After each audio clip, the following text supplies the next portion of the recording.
wish I didn't get a yellow card in this game.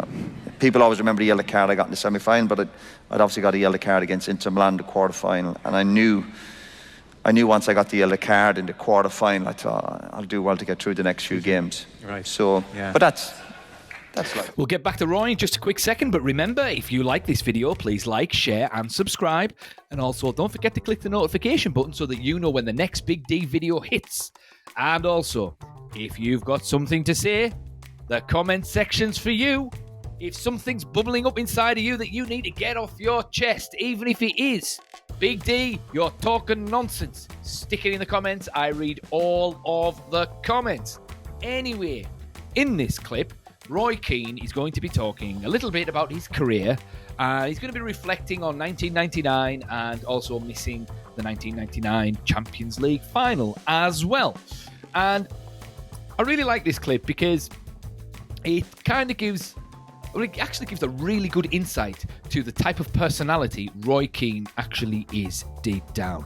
Anyway, have a look at the clip, then stick around for afterwards because the Big D is going to be giving his thoughts on everything that Roy says in this clip. Here's Roy. And we could talk about that for an hour and the memorable games during the run-in. Is there one moment that, sort of 20 years on, that you still cherish of that time? Can you narrow it down? What, to that one season, you mean? 99? To that run-in. I just think it was a combination of lots of stuff. There's never... A lot of fans seem to remember certain games as semi-final or the final, but sometimes I'd always go back and even through a league campaign, there might be a victory you might have had in March or something, and you just knew at the time this was a vital victory. Of course, again, people will remember maybe towards the finishing line, but there's no games really stand out for me where I go, yeah, that was a turning point. I think it was a combination of many years of hard work. You go back to 99, for example, but what you need in sport as well, and I think we're the first to admit as well, we can sit up all night and say, talent, lads worked hard, but you need a bit of luck in this game. Plenty of breaks in that season. If you remember, even 10 people get even the first leg in the semi-final, Juventus should have won the game at Old Trafford. Do you remember? Yeah.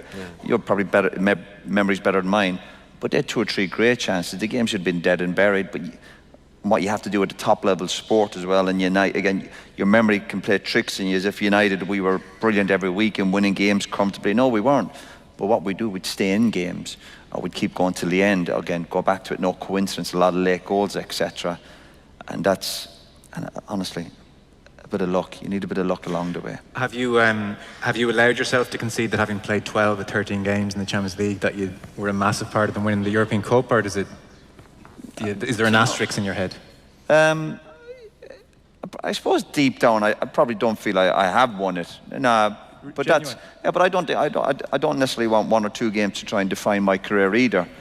And again, I remember thinking at the time, well, hopefully the danger in sport as well, you go, well, hopefully get back next year or the year after, and then you find out your career's over, you go, I didn't get back to another final. There's other semi-finals, I think it was Leverkusen games you think probably should have won. So when you do get these moments, you have to try and enjoy them. But when I see other players, I know the formats change. I think, again, for that season, the Champions League games, I think there was 13 or 14 games in total, and obviously I played in every one bar the final. Do I feel like I deserved the medal? Strange enough, probably not. But that's no big deal. That was the game we're in. The way I played, I always played on the edge. I was always going to pick up a few yellow cards. I was always going to pick up injuries. I was going to get sent off the odd time. That was the way I played. So I can't be picking and choosing and going, well, I had a decent career. Yeah, I had a decent career because I had to play that way. I remember sometimes there'd be games, particularly pre-season or, just say, for example, pre-season or maybe friendly games. Unless I was really at it, I was such a bad player. I kind of had to be at it 100%, that intensity, what gave me the career.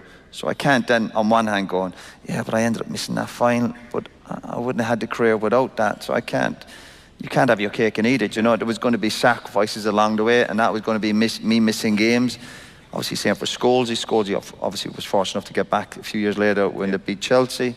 But it doesn't keep me awake at night. I don't go to bed at night going, I wish I didn't get a yellow card in this game. People always remember the yellow card I got in the semi-final, but I'd obviously got a yellow card against Inter Milan in the quarter-final, and I knew once I got the yellow card in the quarter-final, I thought I'll do well to get through the next few games. Right. So, yeah. But that's That's life. No big deal. I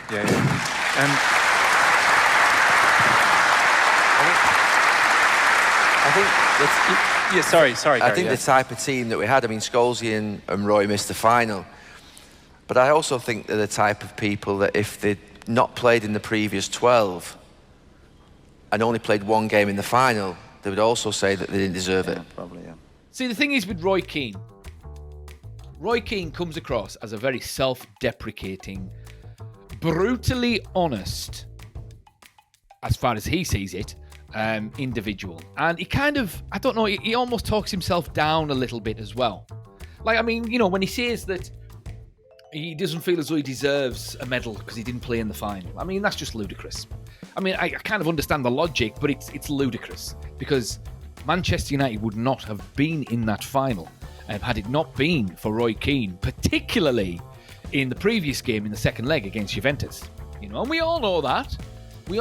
But the way he talks sometimes, you would think he was just your average, I don't know, League One player or Sunday League footballer who just, you know, liked a couple of pints and then liked to sort of have a kick around on a Sunday afternoon or a Sunday morning. And that just wasn't the case. You wouldn't think that man sitting there next to Gary Neville is the greatest central midfielder in the history of the English Premier League. And he was one of the best central midfielders in world football in his prime in 1999. And that year he finished 6th in the Ballon d'Or, and you could argue he should have finished higher. And for him to say that they had a lot of luck, again, it's just an example of him being self-deprecating. It wasn't luck that won the treble. It's what he said before he mentioned luck that won the treble that year. It was hard work and talent. And that Manchester United team were the embodiment of their captain, Roy Keane. He was the hardest working, most inspirational captain and player in that team.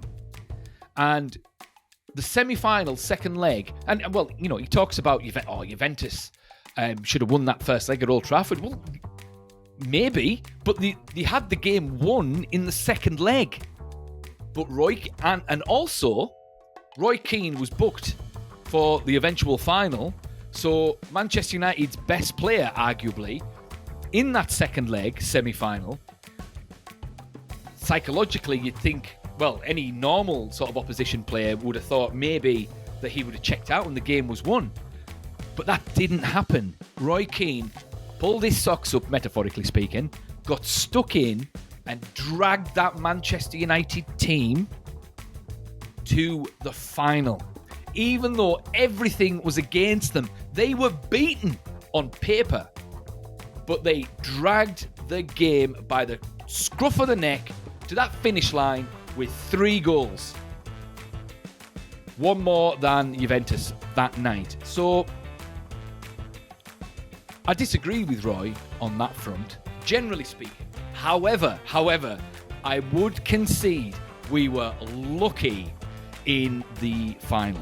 And Bayern Munich had about, when they were 1-0 up, they had about 3 glaring opportunities that if the ball had just moved an inch the other way, it would have been 2-0 and then maybe 3-0, and then obviously the game is won for Bayern Munich. And that was the game that Roy didn't play in. And that was the match that Alex Ferguson was lucky because his tactics on that day was just ridiculous, because not only did we lose Roy, but we lost Paul Scholes in the semi-final previously. So we only had one central midfielder, which is why they put Beckham in the middle. With the benefit of hindsight, maybe Ronnie Johnson should have went in there with Nicky Butt and Beckham and Giggs on the wings, because as soon as Beckham and Giggs went on the wings, then we went on and won, and you know, the rest is history. But Roy Keane, to suggest that the team overall had a lot of luck, it was hard work and talent. Manchester United deserved everything that they won that year.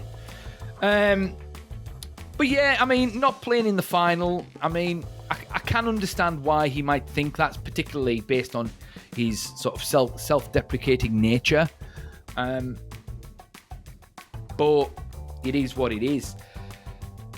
And he talks a lot there about, as well, like he's talking about, well, maybe there's next year, maybe there's a next year, and then eventually his career's over. Well, he talks about sort of him sort of playing on the edge and his intensity. He almost felt as though he had to be in that kind of headspace to be able to play the way that he wanted to play. So the thing is, Roy Keane left Manchester United in 2000 and I think it was just before Christmas in 2005. So it was midway through the 05-06 season. So the funny thing is, if Roy Keane had just learned a little bit of, I'm not sure what the word is, but if he'd learned to sort of just take the edge off a little bit and just to bite his tongue a little bit, then he might have held on and done a Giggsy and a Scholesy, because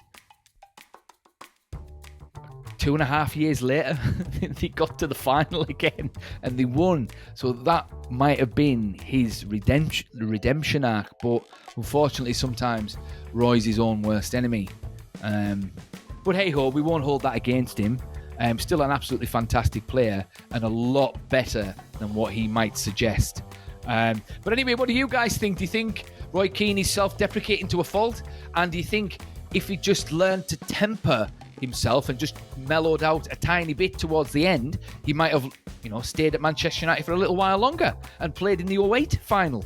Or do you think that Manchester United team needed Roy to leave for them to sort of move past him and to grow, and for the youngsters to sort of express themselves into world-class players that they would eventually become? Anyway, you know where to put your thoughts in the comment section, and the Big D will catch you in the next one.